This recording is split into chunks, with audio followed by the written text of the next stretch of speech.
Hi guys, good morning guys. Welcome back to my channel. Now I'm gonna eat Middle East breakfast style. Today I'm gonna eat this is kafif, ham, Turkish ham, and egg omelette, and what they call that is cake mustard. I don't know. But by the way, it is apple, and I'm first things to do. I'm gonna roll here the ham and put some egg. Alright guys, you see that?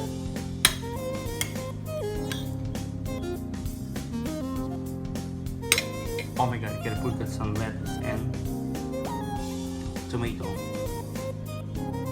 And then guys, you know what? And then bite.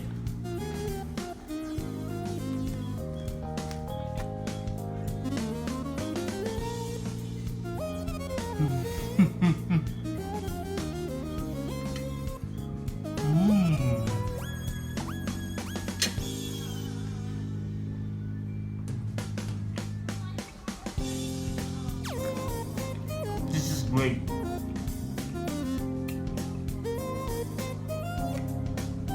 The taste of ham is very little bit crunchy inside, and tomato smooth, and egg is perfect. I love it.